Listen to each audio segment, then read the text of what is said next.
3 minutes after the hour of 9, right here on Joy 99.7 FM, your superstation channel of blessing and your place of inspiration. Today is Sunday, the 2nd of June, 2024. And it's my pleasure to welcome you to your Christian infotainment program, your favorite Christian infotainment program, I should say, A Walk with Jesus, right here on Joy 99.7 FM. We dedicated last month to celebrate and discuss womanhood.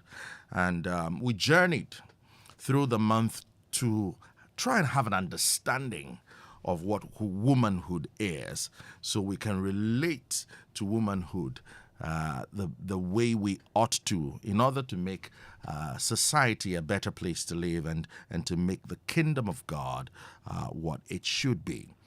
This month of June, we would like to shift our attention to our sons, our fathers, our uncles, our men as a whole.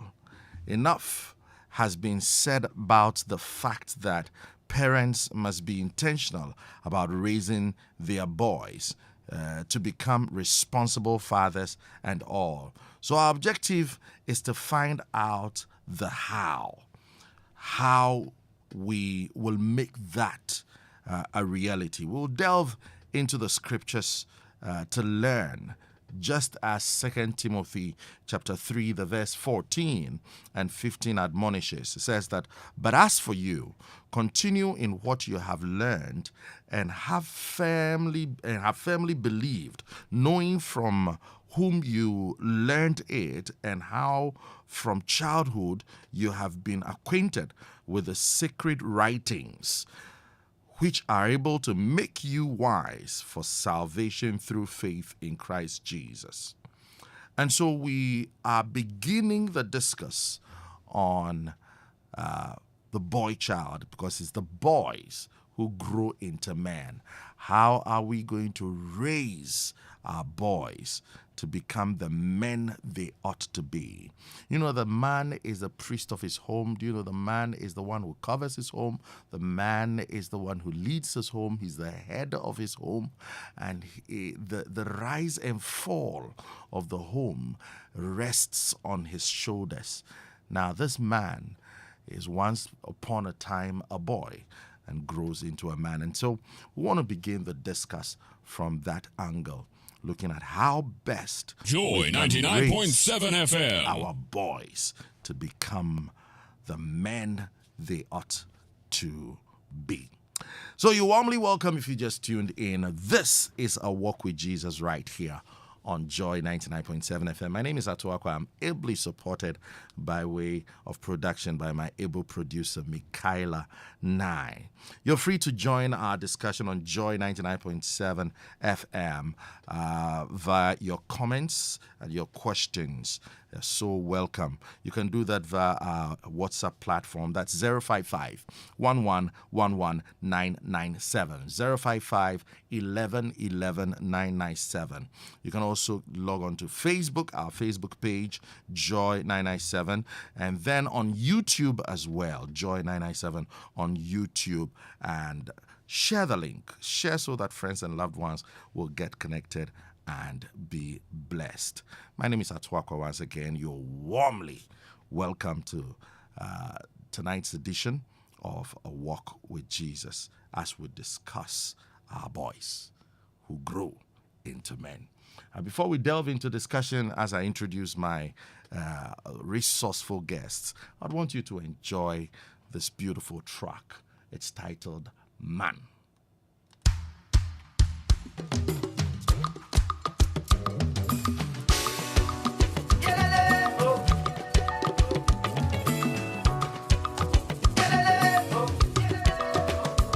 Who do you say I am? Who do you say I am? Who do you say I am? Oh? Who do you say I am? Oh? Who do they say I am? Who do they say I am? Who do they think I am? Oh? Who do they think I am? Oh?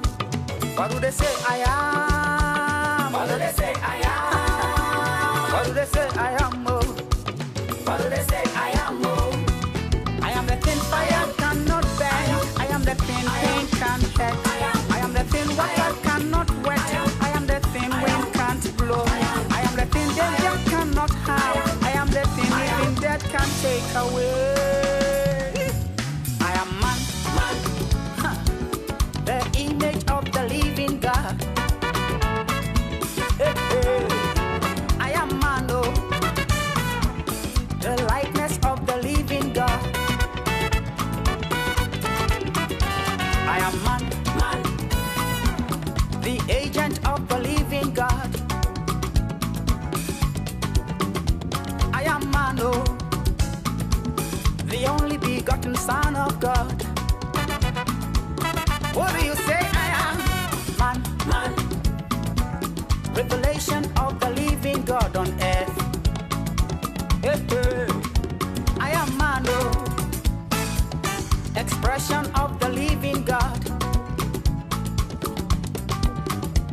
And God said, let us create man in our own likeness and image. Created he and she, and breathed into them his Holy Spirit. Holy Spirit. So I say, the Lord possessed me from the beginning of his creation. I was there when he made the heaven and the earth, rejoicing with him. And his daily delight. Man, the image of the living God.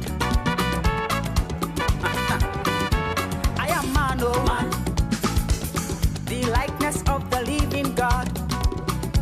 Who do you say I am? Man, the agent of the living God. I and my Father are one. I am man, oh, the only begotten Son of God. Can you hear that?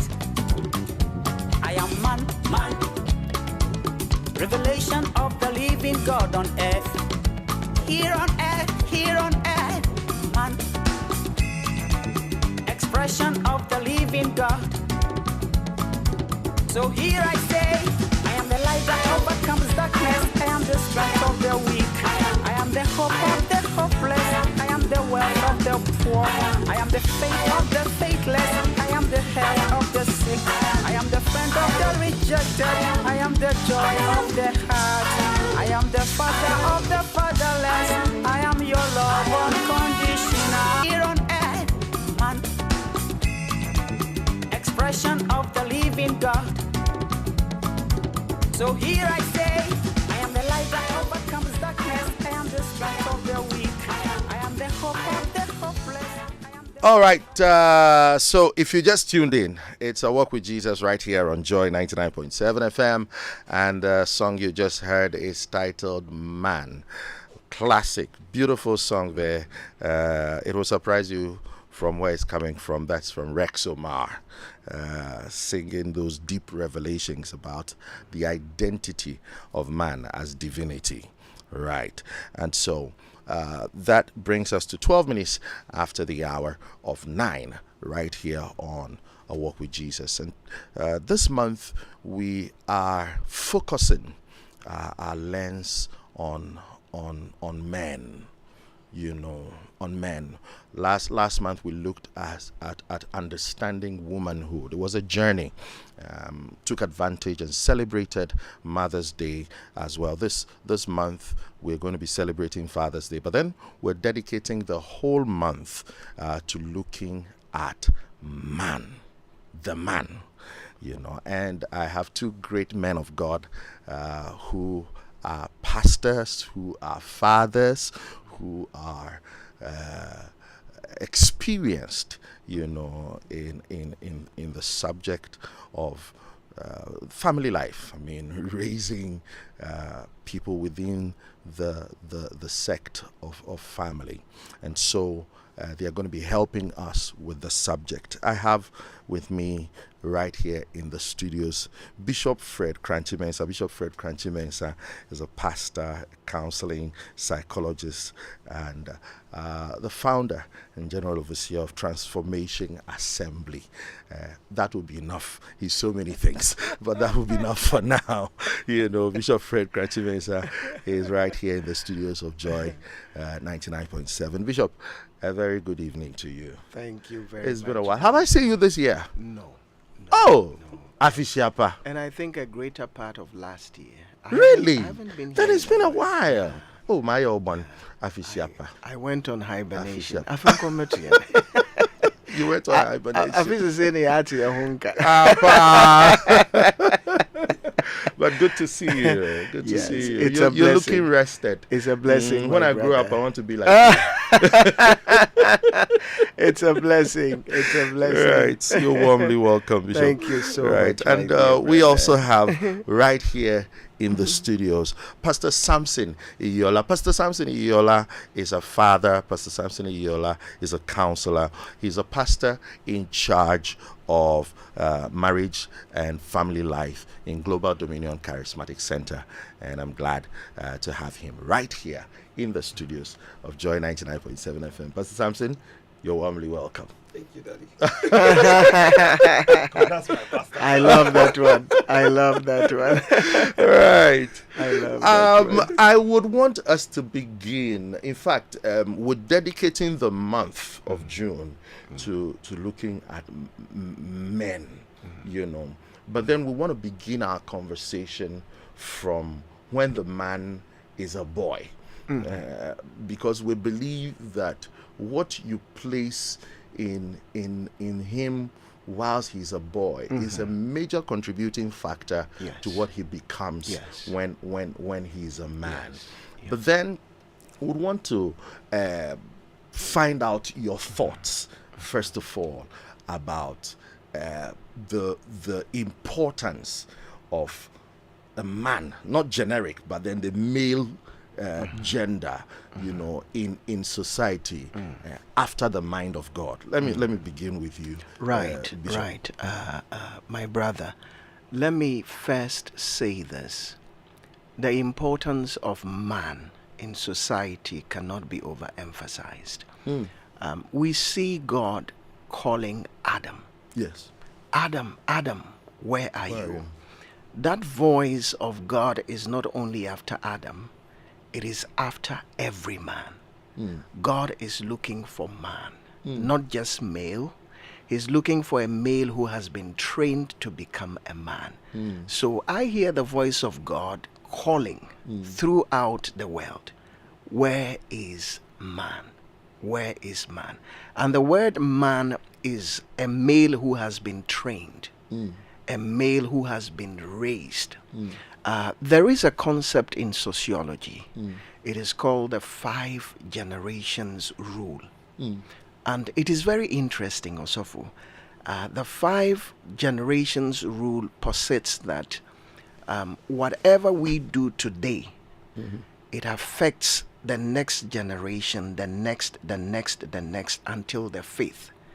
And there was actually a research that was done by an academic. He looked at 2 individuals in America. One, I think, is Jonathan Edwards. He's a very popular American. Jonathan Edwards, at the age of 20, he wrote a principle for himself. Every evening he would ask himself, did I do good today?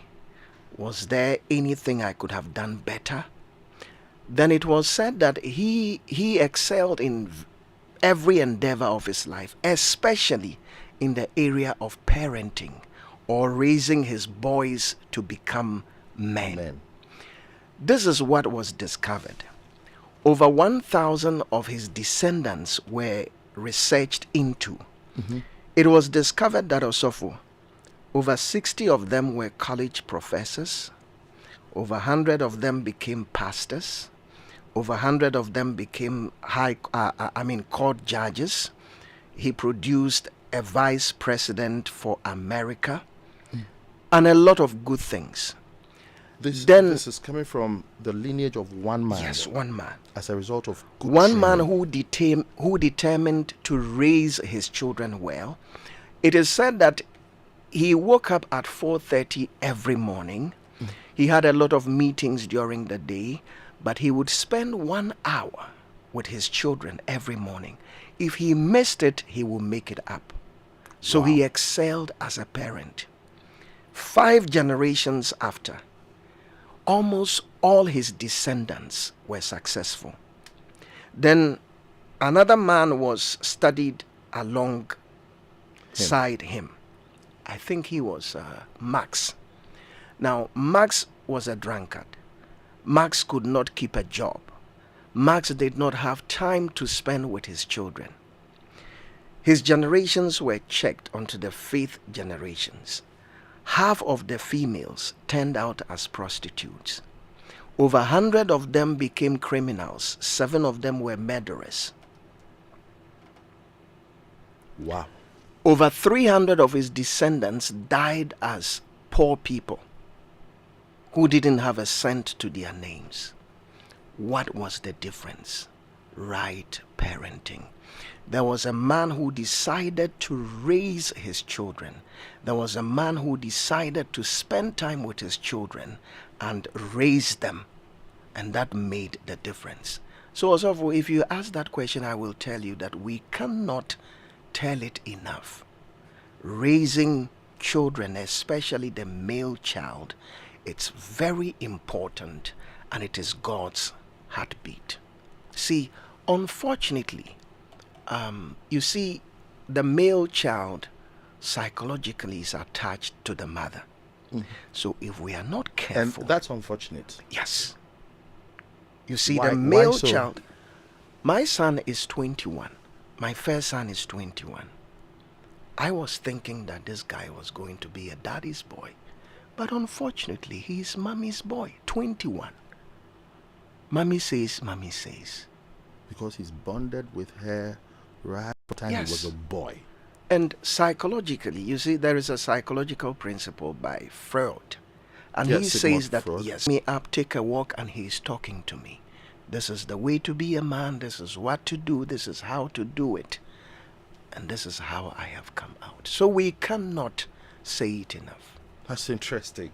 Pastor Samson, I saw you nodding to the analogies Bishop was giving. Your thoughts on this? Yeah, I agree with Bishop. Sincerely. Because, and I would like to take it from the spiritual angle. We are spending time from the psychological point of view. When you look at it, talking about the place of man raising boy can never be overemphasized. After me. He would direct them. That alone cautioned God and said, let me tell him what I'm about to do. Because he's looking for a man to train them. And like Daddy said, Bishop said, talk about his first son. Fred also indeed indicated that we are attracted to the opposite sex. That is true. But men need to be intentional about building and raising the boys. Very, very intentional. So God said Abraham would train them. He would teach them. You look at somebody like Joseph.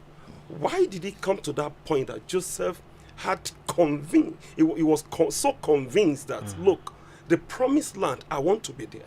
Who convinced him? Who taught him? Isaac was not there when God told Abraham. Jacob was not there. But he kept on passing it. And this established the fact that God said, I will not hide this from Abraham because he would train his children. I like to use the word train. Because raising children is different from training children. We are raising most of our boys today. You see, paying fees, getting you all that exactly. You require, but then putting values in you. No, they are just two different things. You see, for lack of better example, and with all respect, due respect to humanity, raising dog is different from training a dog. Because when you are raising a dog, you are feeding the dog every day. The dog will grow, and the dog will be able to bark and be able to run around. And when it's time, it will sleep. But there's another dog you are raising, feeding, but you are training that one. That particular trained one will not just bark anyhow. It will be that dog will be so sensitive. So training is the key. And to be honest, fathers are training their children. They are training both girls and boys. We are doing that. But the area we are lacking is that we are not so intentional in building this boy to become a man, to become a husband. We are not doing that. Because, and the raising we are doing and the training we are doing, for the raising we pay the fees, we give them food. The training, we pay other people to help us raise them. To train them. We pay teachers. They are training them. Raising is different from training. Raising is one universal language that God has given. Whether you are Christian, you are Muslim, you are a Krishna, a Kanka, wherever you are. And that's why Proverbs chapter 22 verse 6 is so important. He said, train a child. It didn't say raise. Train a child. Raising is very easy. But training requires you being there. You see, this topic is about how to raise the boy. It's like we are to be discussing about the principle to use in raising the boy. We're going to be getting there. But you see, we'll be getting there. But the truth of the matter is, it's not our children that have problem. It's not our boys. They don't have any problem. Not at all. They are not the one we should be discussing. Because we don't, let's put it this way in academic form. These children are the students. But who are the teacher? Where are they? So we have students in our hands that we want to train. But where are the teachers? That's raised a very interesting point. In that, I don't know about you, but I've heard men say, my father was not there for me, so it's a new road I'm treading. I don't know how to go about this thing, because my father was not there for me. I'll do my best, but if it works, fine. If it doesn't work, fine. Especially for men who are finding it very difficult with their teenage sons, especially at that stage of their lives. So like Pastor Samson is saying, it looks as though the fathers who are to do the training have the problem, the challenge, rather than the sons who are to submit to the training. You are a counselor. You meet people. Have you come across such challenges? With regards to parenting before? Osofo, you see, the problem is. Let me first of all pick up the word train. Because he talked about it so much. And it's a word that rings a bell in my heart. The word train talks about two things. To teach the child through information and demonstration. Come again.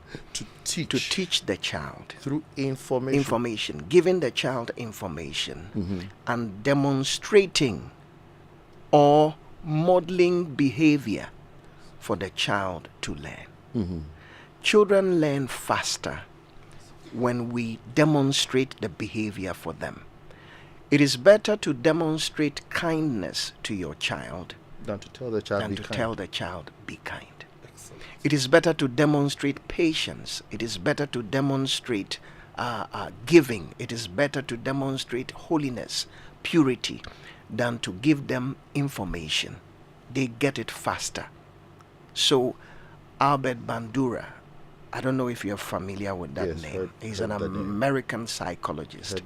He says that observational learning is very important, especially when it comes to students or kids. They learn by observation. They learn by what they see. And then once they see it, they try to imitate it. And he says when they imitate it and you reward them, you reinforce the behavior. Yeah. They will repeat the behavior until it becomes a part and parcel of them. Now, because of the sensitivity of observational learning and the importance, the teachers themselves should have internalized these values before they can pass it on to the next generation. Now, this time around, not to take the wind out of your sail, Bishop, the teacher's teacher, okay, was absolutely absent. Yes. You know. So now the teacher has been put on a road that he's not really familiar with, and he's just trying what he can. Yes. You get it? Yes. Yes. So how do we deal with this challenge, Bishop? You see, I was coming there. Okay. It's been generational. Yeah. You see, once my grandfather did not raise my father, my father will not raise me, and I will not raise my male child. No, but it has to stop at a point. It has to stop at a point. So this is when the church, the role of the church comes in. Okay. You see, yesterday I was having a very beautiful conversation with my mother. She's 79. Wow. And then my baby sister. We were talking about children, raising children.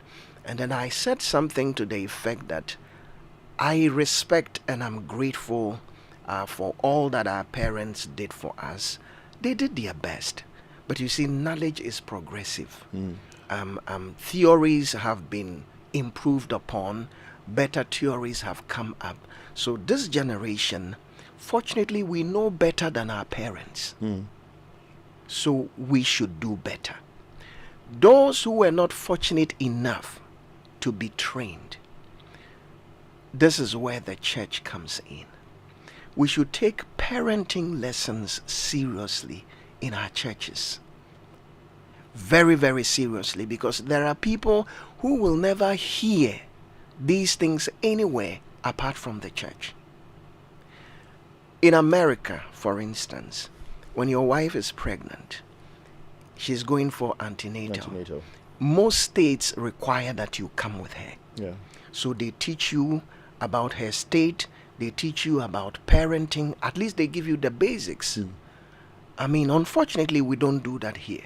So it is the church that must rise up and take that role. But unfortunately, in most of our churches, Osofo, it is just one thing. We just take care of one part of the human being, and that's it. I mean, spiritual. I am very thankful that you have a pastor dedicated to family life. Yeah. That is a serious church. But most churches, they don't even know about what family life is. So I am calling upon the churches to wake up. I know most of the churches are doing well. Most of the denominations are doing well when it comes to these things, but there is a lot more to be done. The church should step in and then take this seriously and then help the men to raise their boys.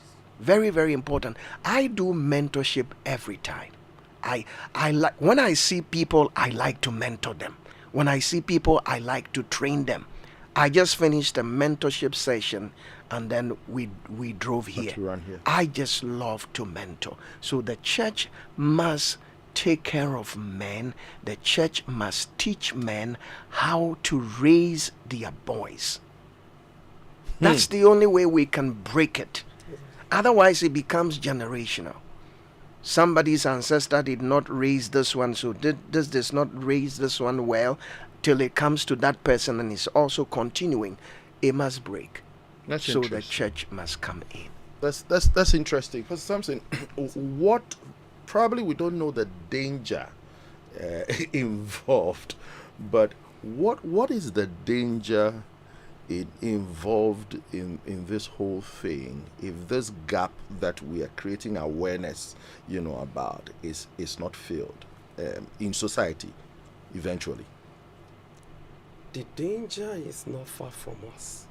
Oh, really? No, it's not. I mean, Oh, then we are sitting on time bomb. we are. Of course. We are. We're already there. So the church needs to wake up. To Really? do a Because I serious thought crusade. yesterday's father is very different from today. I mean, today we're doing better than our fathers. No. Actually, when we begin to talk about father, you see, two things has come up. It is raising and training. The father we have today, Is raising. they are raising. But even with the raising, they are raising with being responsible. You see the word responsible? They are being responsible to pay bills. But they are not emotionally responsible. They are not emotionally responsible. What does that mean, to be emotionally responsible? You see, you giving the money, paying the bills are good. But when the child is bullied in school, when the child is being beaten, when he's broken, he rush home. Where is the father? But the father is somewhere else. He has left home. So he has paid bills, he sent the money through account. And he said, I'm raising a child. You are actually raising him, but you are not raising with any emotional attached to it. And that child will not have some human feeling. And that child will be somebody, that boy will grow up to be somebody's husband. Yeah. And like Bishop said, you see, it's a generational thing. So if this child is not having such emotional kind of feeling, he can't give it, because you cannot give what you don't have. Yeah. Yeah. So it's not possible. So right now, what we have in our hands, in my little understanding, the children are not our problems. The boys are not our problems. We have to go to class. We should go back to the class. And let's call the fathers. If we can do it, you see, Luke says something when he was writing to Theophilus. He said, look, I saw something about Jesus Christ, something that stands out. And the opening chapter of Acts chapter 1, he said, what he began to do and to teach. You cannot teach When what you are not doing. you are not doing. Yeah. And what we are telling our boys to do is do what I say, but don't do what I'm doing. And children are so smart. They learn by observation. They learn. In fact, you can tell, for the adult, we can say, I will do what you are saying, but I'm grown enough not to follow what you are doing. But children are not like that. They are so gullible. And that's why I said they are not the problem at all. We are product of influence. All of us. From my parents, to my teacher, to my friends, to people I've met, to my pastor. I've been influenced. I will continue to be influenced throughout my entire life. Even when I reach 60, 70, I will still be influenced. We are all products of influence. There's no self-made man. We are all a bit of everybody that has formed who we are. Children are like that. They want to be influenced. But when the man is not in the house, they cannot be influenced. And then they are open to anybody. And that's why today, it's not a difficult thing to teach children. I've heard that, oh, it's so hard. No. Give them reason. Let them have interest. They will tell you, it's my mentor. This is my idol. They will take phone and look at the dance. Wow. Because adult has promoted that dancing is a way to make money. We created interest in them. And they saw that is it. So every one of them will look at it. If it's about 50 different skill and style, They'll learn it. give them 20 days, they will learn it all because they'll be influenced. And you ask them, who is the person you are looking at? Say, I'm looking up to this man, to that man. The father is not there. And bring it back home. As pastors, today, it's easy to influence our children to be in the ministry. Why? We've talked them into it. 30 years ago, hardly will you see generational pastors in a home. They don't want to be. But today, even children that are not called, it's easy for father to say, come into the ministry. Daddy is doing well. Daddy will talk him. Being in the ministry is good. It gives you honor. It gives you money. It gives you opportunity. We just influence them. They are so gullible at that tender age. And that's when to catch them. That's why I say train up a child, not train up adults. It's a child. So now the thing you ask, how serious? It's so serious because America has opened the door to us. Let's look at what is going on in America. How many husbands can we talk about? Statistics says that the absentee father is a serious thing. And the children of absentee fathers, they are part of the people that are causing trouble in their country. We may not know what is going on right now. So the same thing is going to happen if we don't stop it. So we are sitting on a time bomb. Fathers should first of all come back home. One. Second, they should be good husband. You can't be a good father without being a good husband. Oh, really? No, you cannot. And neither can you raise a boy to become a good father. You must start from being good husband before you can say you're a good father. You are not a good father if you're not a good husband. Because what would the boy? Because the boy needs to be husband before he can become a father. I see. So today we have so many fathers that doesn't even know the role of what husband's supposed to play. Because they see their father is not in the house. At age 3, that left home, left only mommy to raise the boy to age 25. He got married. Now he feels that all that we need to do is just pay the money, just put the money down. He said, "Help me in the kitchen." He said, "No. That's not man's job." Because he has not seen father doing that. So if you say you're a great father, how will you say you're a great father? What are you teaching that boy?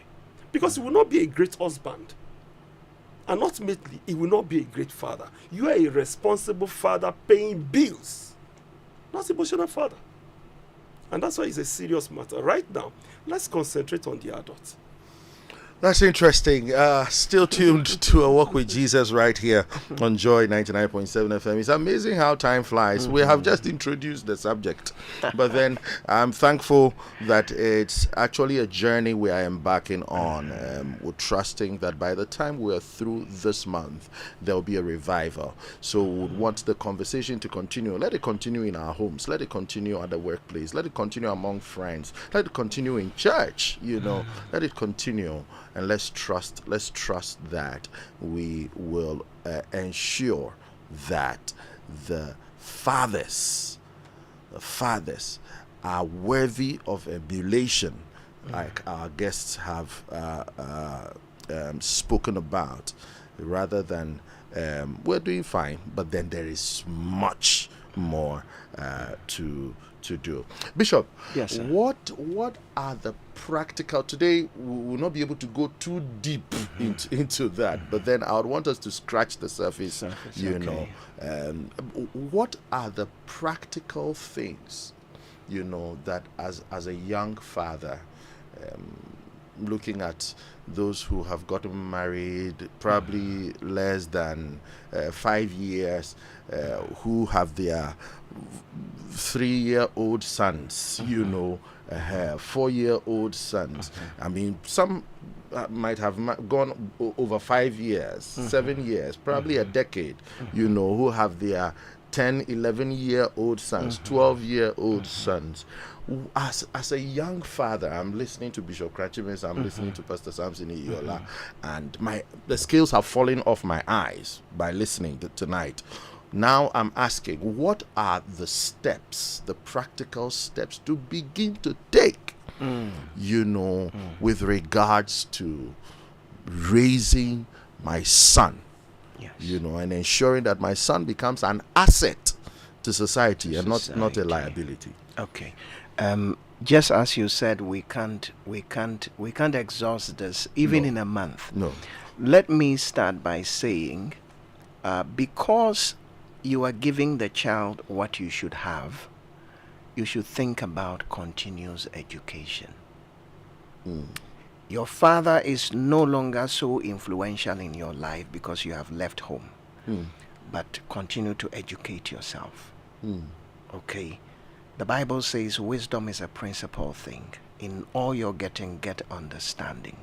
Understanding is simply comprehension, getting to know how things are done and how things work. So first of all, educate yourself. When I talk about education, I'm not talking about the classroom. We are in the era of information. You can go on Google, you can go on YouTube, you can go on AI.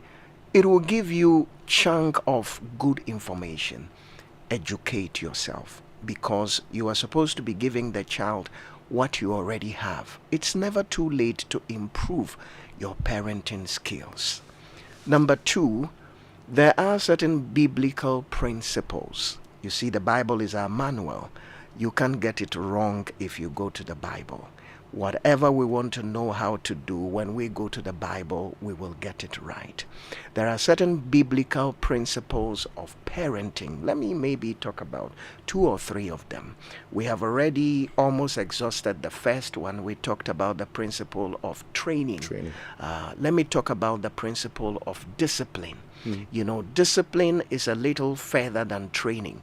When you are disciplining a child, you are training the child, then you add correction and punishment.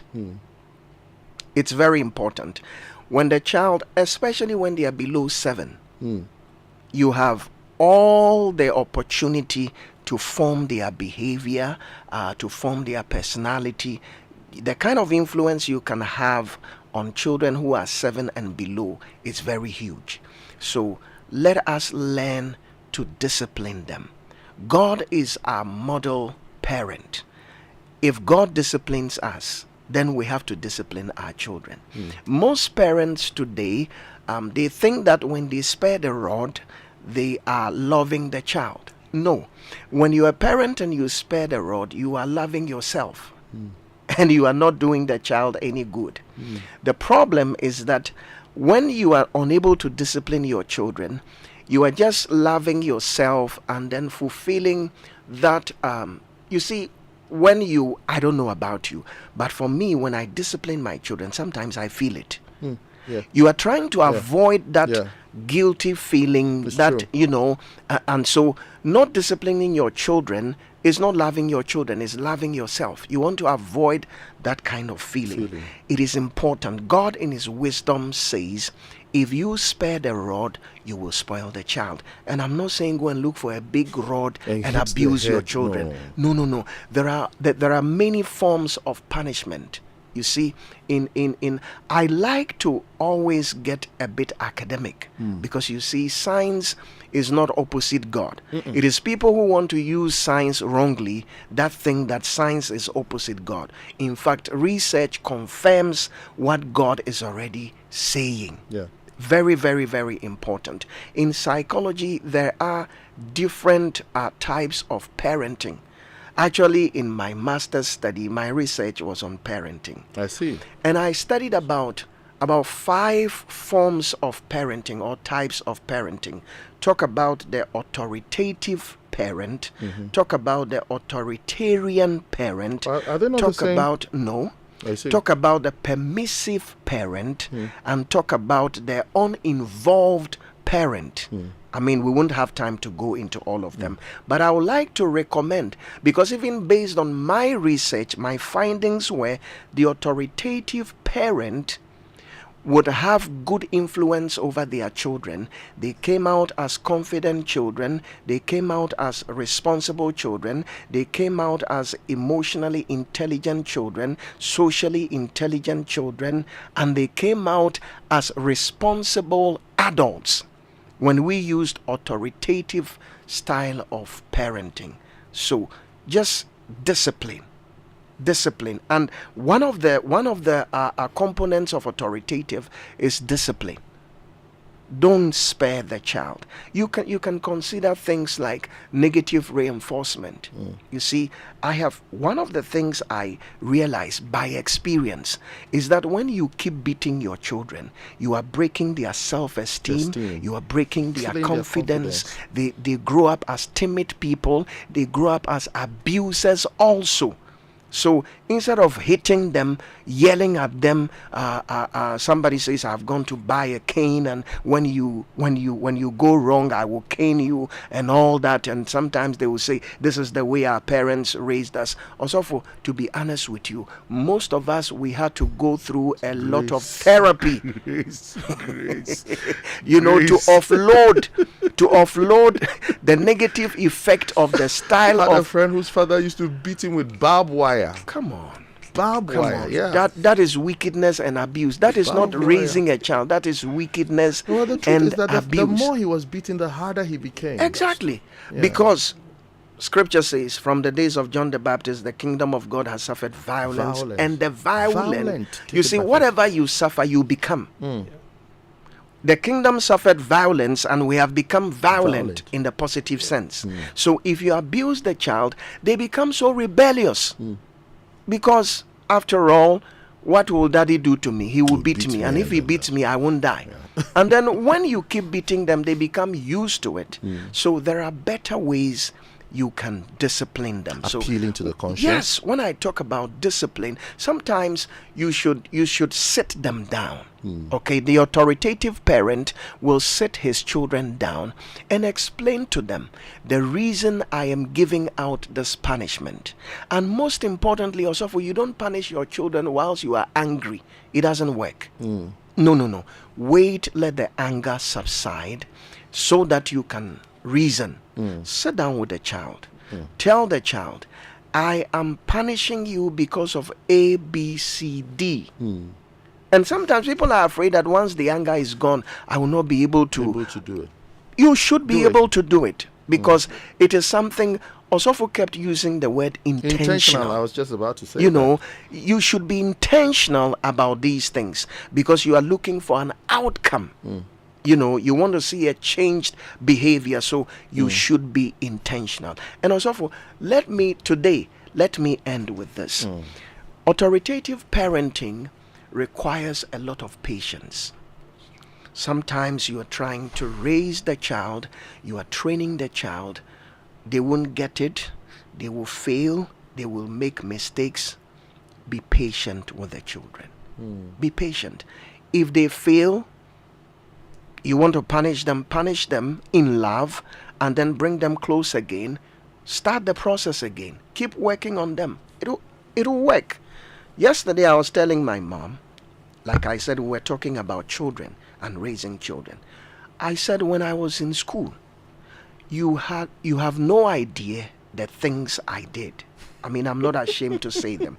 Also, I smoked weed. Really? I smoked cigarette. You don't look it. You look like Yes. a good boy. That is what I used to beat the teachers. I took alcohol. As a teenager, there is nothing I did not do. You. Yes. I see. There are some I can't even say them here. I did a lot. And they didn't know at home. They didn't know. They didn't know. You see, one day my teacher looked at me and he said, "Is this you? I know your father. You are nothing close to your father." And I felt so ashamed. They didn't know. I vacate, I come home like the angel I look, but I go to school. They gave me money to buy provisions. Those days there was this alcohol, Tota Pack. It came in sachet. That was my provision. I got them in my trunk, and early in the morning, we used to have mathematics every morning. And I didn't like it. So early in the morning, I'll take about 2 or 3, and then I'll be so quiet. I will sit down and do mathematics, and then the teacher will go.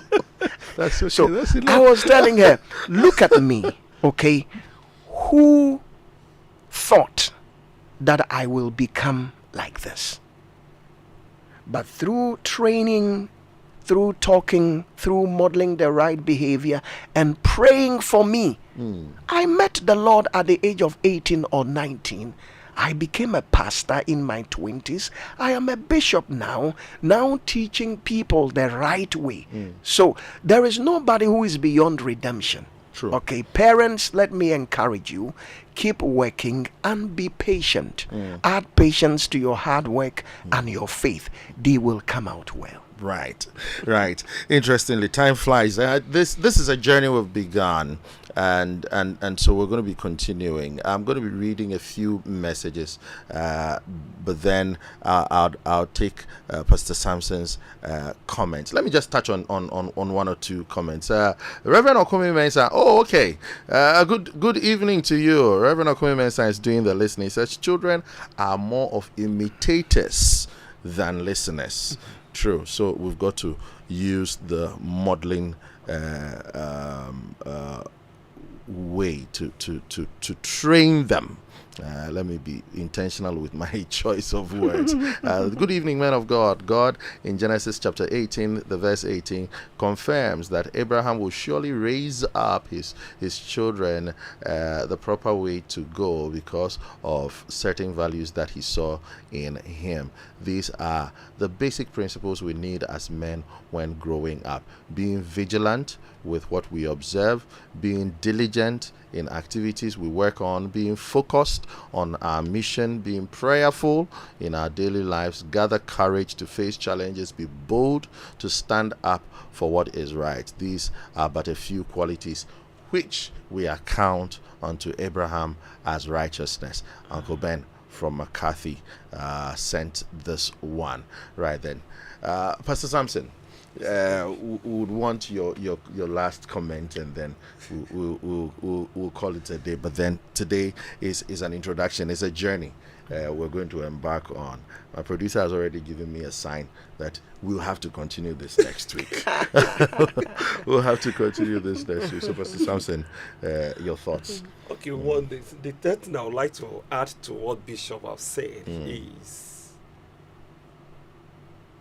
one of the things we fathers should do and be so intentional about it is to do it. What we want them to do. Do it. Don't just say it. No. Our last born last year we were sitting at the hall, and then things were going on in the kitchen, and he said, "Daddy, don't go to the kitchen." I heard him, and I didn't say anything. 3 days later, I went back to the kitchen. I used the word I went back. Because now the children are grown. He came.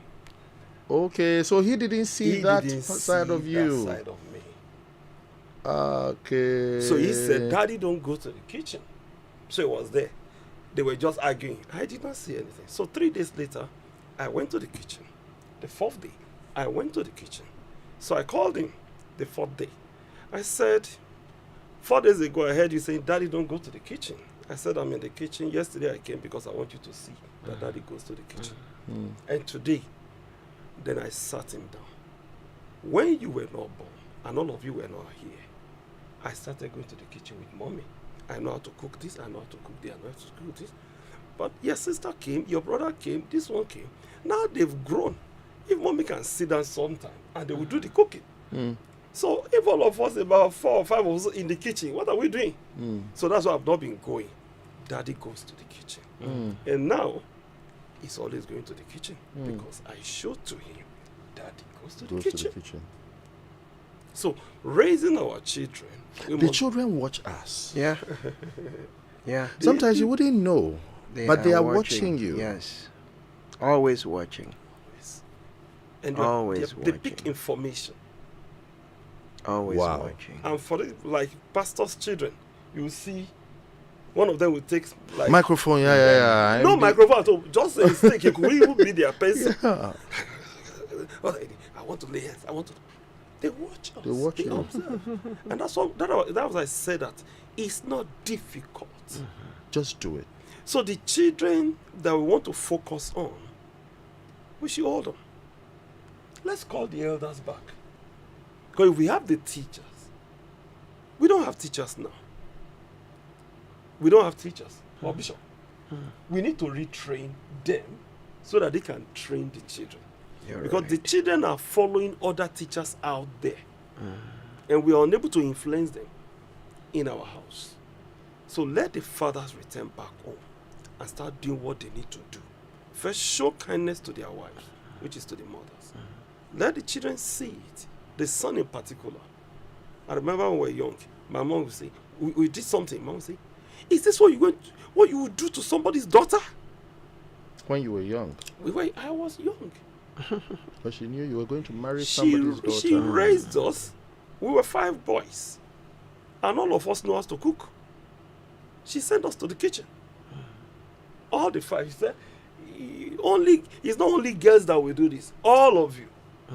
And those days we need to, you have to kneel. You have to kneel down to grind pepper with a stone. Yeah. She said, no. And somebody will say, oh, maybe you people don't have house help. We had about 5 other people living with us. And she would say, I will not use other people's children to raise you because they will be better. Practice makes perfect. And this is a literate woman. She didn't go to school. So she sent us there. So I got married. And mom said, thank God for your mom. Now the children are 2. The boy, he's 17. He can cook his groundnut soup. He can make the banku. The girl, and this is the last one that said, Daddy, don't go to the kitchen. So we send him back because he too will grow up to marry somebody. So he needs to be a good man to somebody. So you be a good husband before becoming a good father. Wow. Thank you. Right. We will draw down the curtains on this note. But then tonight has been a good opener. I'm very sure that the scales have fallen off our eyes and we're ready to learn. We're ready to journey on and ensure that we become better versions of ourselves as fathers, as men, even as we go through this month that we've dedicated to men. A big thank you to Bishop Fred Korankye Mensah. God richly bless you, sir. Pleasure is mine, sir. God bless you. And a big thank you to Pastor Samson Iyiola. Today I'm giving you Samuel. Samson Iyiola. He's talking about Pastor Samson Iyiola. Thank you so much. God richly bless you. Many thanks to Michaela for the wonderful production. Jazz on Joy is on your radio next. My name is Ato Acquah, and make sure that, like our guest said, you are intentional with this whole thing. Very, very intentional. But then I'll add one to the word they used. Much as you have to be intentional, be consistent as well. Don't stop. Don't just do it today and stop. Do it today, do it tomorrow, do it the next day, and the next day, and the next day, until it becomes internalized. God bless you. God will help us. We're out of here.